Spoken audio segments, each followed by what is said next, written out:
I simulated 10 seasons on F1 24 career mode and this is what happened. With a new game comes a fresh start and this meant I changed up the graphics. Now you can see where every driver finished, no matter how many points they got, and we are also revealing the top 4. At the back, VCarb continued to be shafted by the initial performance graphs as they locked out the back row. In real life they're still 6th, and yet in this game they are by far the worst team. Haas were next up with Magnussen's 1 point not being enough to beat Alpine, who got 4 thanks to Gasly. Zhou was saved by Bottas, who got 15 points in the Sauber, but they couldn't beat Albon, who had 23 and carried Sargent and Williams. He was even ahead of Stroll in the alright Aston Martin. Now we move to places 9 to 5. Piastri was 17 points behind Perez, as next came a very close fight for 5th. Norris in 7th and Verstappen in 5th were separated by just 10 points, and Fernando even got 2 wins in the Aston Martin. In 4th place it was the first Mercedes, as Russell finished behind Hamilton even with 2 wins, and he was only 3 points ahead with 1 less win but 4 more podiums. And finally the top 2.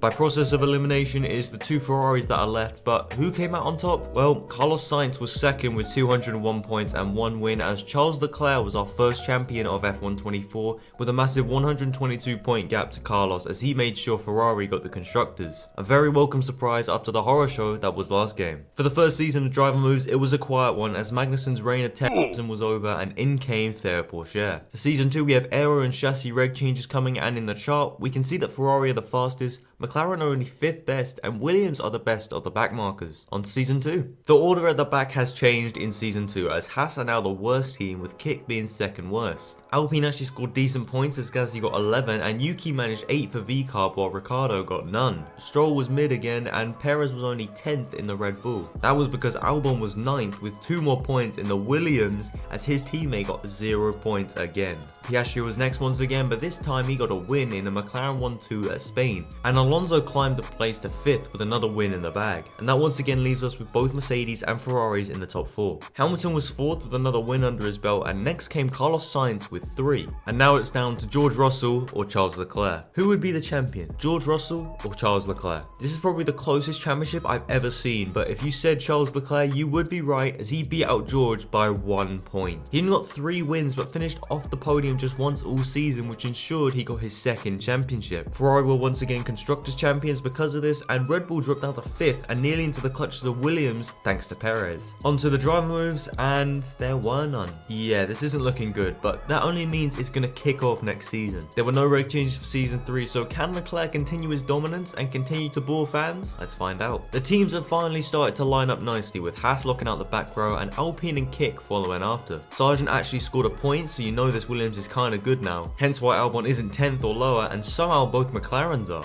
They've gone from wins to not even getting 50 points across both drivers. In 9th it was Albon with 49 points, but then it was Stroll with 126 and 3 podiums. He nearly beat Hamilton, so clearly Aston Martin have actually started trying. Perez did better to finish 6th and Sainz fell to 5th, but in 4th it was George Russell. We also haven't seen a win yet, so this top 3 is hogging them all. But who was getting them all? Verstappen, Leclerc or Fernando? Well, in 3rd it was Leclerc with 1 win, and in 2nd it was Max Verstappen with 4, as Fernando Alonso was a world champion for the first time in 20 years as he completely walked it. 368 points, 11 wins out of 16, and nearly single-handedly won Aston Martin the constructors. Finally, Sigma Alonso was back on top. Williams climbed above McLaren in the standings and Mercedes fell back to 4th. Onto the moves, and I said it would get good in season 3, and oh boy did it not disappoint. First to go was Bottas, who retired from the sport, leading Dennis Hauger to go to Sauber. Piastri was dropped by McLaren after a poor season, and Iwasa was chosen as his replacement. Russell was also dropped, with Frederick Vesti getting the call up to the main team, and a lot of the big names dropped out, as Sainz got replaced by Ollie Behrman, and even Stroll was kicked out of Aston Martin. De Ruvela went there, and Ocon was also replaced at Alpine by another Frenchman, as Pourchaire joined the team. Prado jumped sideways to Haas, Hadjar joined VCarb, and finally Perez was dropped by Red Bull, with the team going for Jack Doohan. The grid is going to look very different next year, and no doubt the order will change as well, with the arrival of power and durability reg changes. Season 4 saw the order at the back not change that much. Iwasa only got 10 points for McLaren, and somehow Vesti only got 31 for Mercedes. But we can see why as we look further up the grid. Albon finished above Norris with a podium, Behrman did alright in 6th place with Ferrari, and Piastri came back onto the grid at mid-season and got a win in the process. I'm not saying who he got it for though. Hamilton was next with 185 points as he only stood on the podium once after he won at Japan.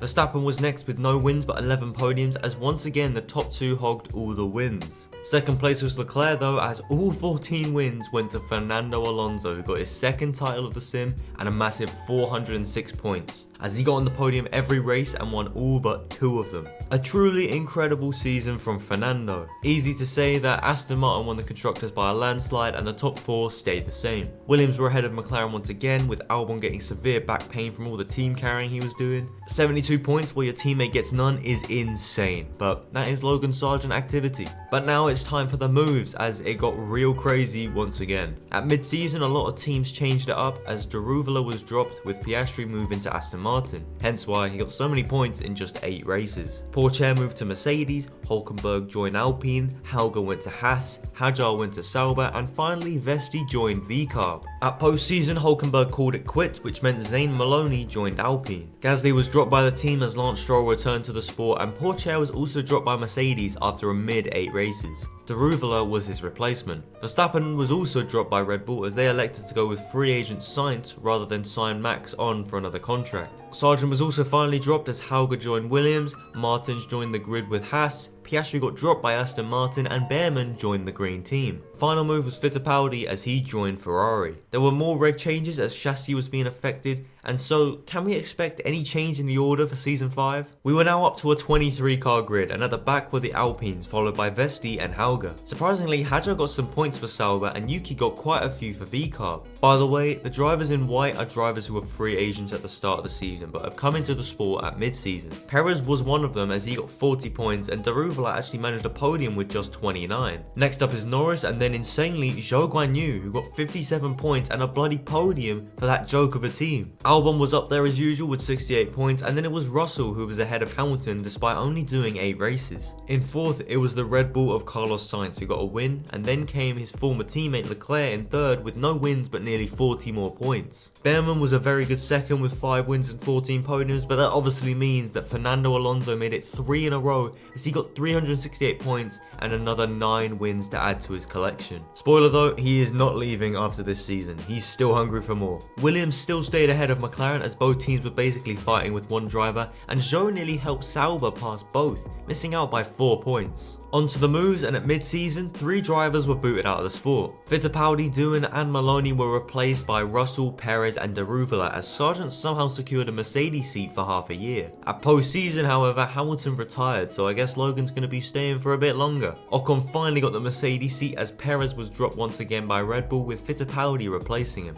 Russell was also dropped again with Doohan going to Ferrari, and for some reason Tsunoda was dropped in favour of Daruvala at VCarb. Maloney moved back to Alpine at season's end, and it was goodbye to the McLaren lineup as clearly Fat Brown wanted some new toys to play with. These were in fact his old toys from the loft as he re-signed Piastri and also got an American in there just to be friends with someone, as Crawford joined the team. Hauger was dropped by Williams with the team going for Arthur Leclerc, and finally Martins was replaced by Vasseur at Haas. There were no reg changes for season 6, and as we can see, Aston Martin are nearing the top, with McLaren being quite a way off from the top 4. Season 6 had Maloney in last place once again, but things were looking good for Williams still as Albon and Leclerc were equally matched and Arthur even got a podium. Next came the young guys in the good teams as they barely got any points. Next was Sargeant, and then came Gasly and Russell in white writing as clearly some changes have been happening. Piastri did alright in 6th though, and Ocon even got a win. Sainz was 4th once again and Leclerc was 3rd, so it's a question of which Aston Martin has won the title. And somehow it was only Behrman as he beat Fernando by 10 points despite getting half of Fernando's wins. It's nice to finally have him on the game, and now he's beating 3-time consecutive world champions. The order in the constructors was the same, and please just ignore the fact that the team I created to be at the back finished above Haas. They are in fact that bad. But now it's time to see what happened at mid-season in the driver market, because there's definitely been some switches. Crawford, Maloney and Doohan were all dropped as these guys are starting to become the kings of rejection. Their replacements were Hauger, Fittipaldi and Russell, who rejoined Ferrari at mid-season again. Russell's so desperate for a seat that he's basically becoming Luca Badoa. Gasly also moved to Red Bull to replace Fittipaldi. And at post-season, Sainz was dropped by Red Bull in favour of Dennis Hauger, and Maloney somehow landed a gig with McLaren. It's either Roy Nissany of F124, Russell was also dropped for Jack Doohan again, and Sargent was replaced by Tsunoda, but most shockingly, Ollie Behrman was dropped by Aston Martin after winning the title, with Iwasa joining the team. For Season 7 there are aero and power reg changes and the chart doesn't show much, so let's move on to the next season. Looking at the back of the grid, not much has really changed. Maloney managed 0 points with McLaren and 6 other drivers also got none. Doohan was once again getting barely any points and Hauger only got 21 in the Red Bull. But now it starts to get interesting. Gasly got 86 points to 4x his teammate, and after Leclerc in 6th place got a win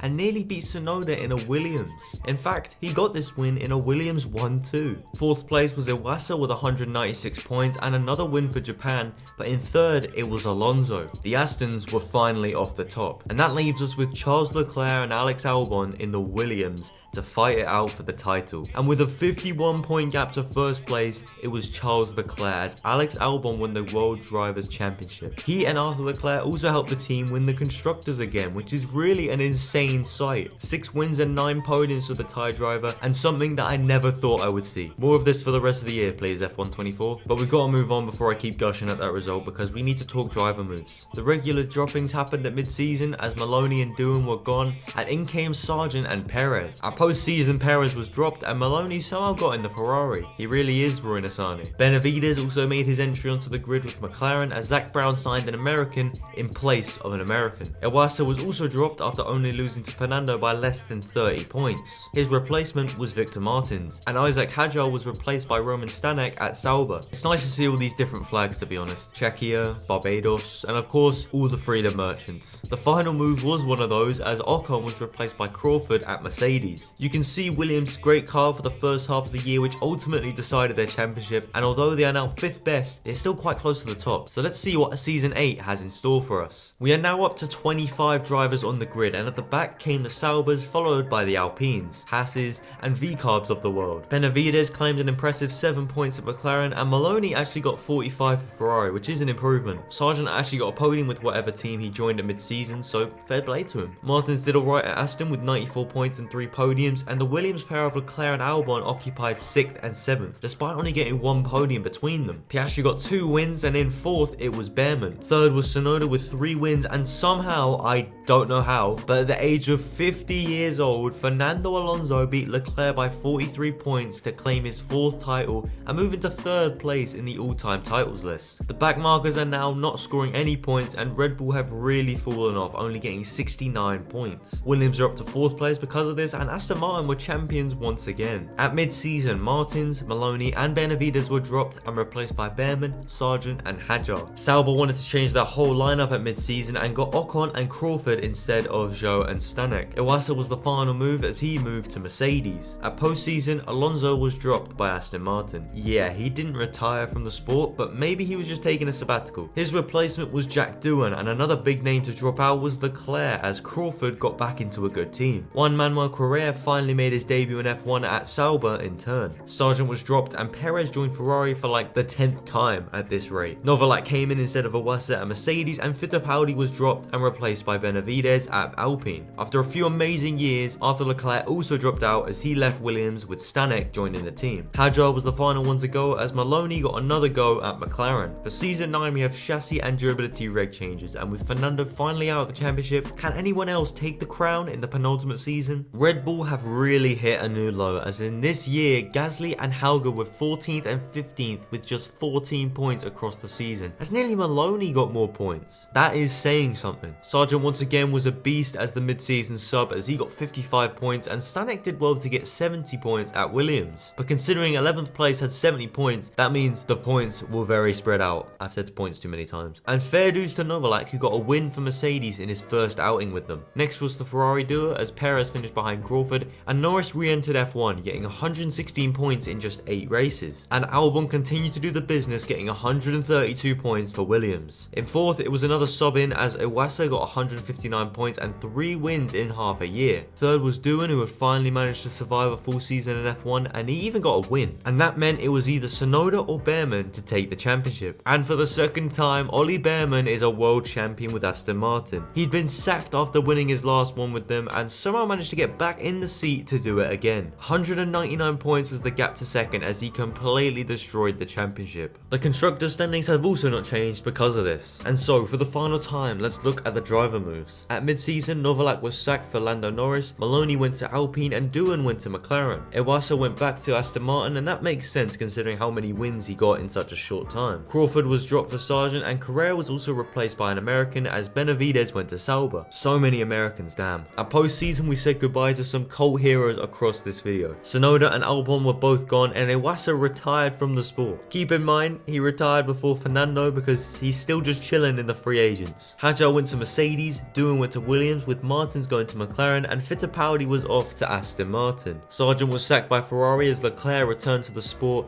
and Gasly was gone as Maloney got in the Red Bull. Even though they aren't good anymore, Maloney is still just collecting these teams like Infinity Stones. Miney also entered F1 with Alpine, and Benavidez was dropped in favour of Novalak at Sauber. Finally, Vesti left VCarb and they got Jack Crawford. No reg change for the final year, so let's see what happened. The bottom 10 stayed fairly normal, but now we are up to a sky-high 26 drivers after mid-season moves continue to happen. Perez was somehow 15th place in a Ferrari, and even Sargent was above him. Vesti returned to the sport and got 9th place, and Doohan did well in the Williams to come 7th. Leclerc continued where he left off in 5th with 2 wins, and Iwasa came back to the sport despite retiring. I'm not kidding you, he disappeared off the free agent list, so I assumed he was gone for good, but I guess not. 4th was Fittipaldi, who impressed in a good team finally, and Piastri broke into the top 3. This leaves us with Behrman and Norris fighting for the title. And to change it up in the final year, it was Lando Norris who finally won a championship as he beat the Aston Martin by 18 points. Aston stayed at the top though to secure another Constructors' Championship. So what have we learned? Well, Fernando Alonso can keep racing in F1 for another 10 years and still be good. But if you want to know what would happen if we stepped 10 years back and re-simulated the last decade of Formula 1, click the video on screen now. Thanks for watching.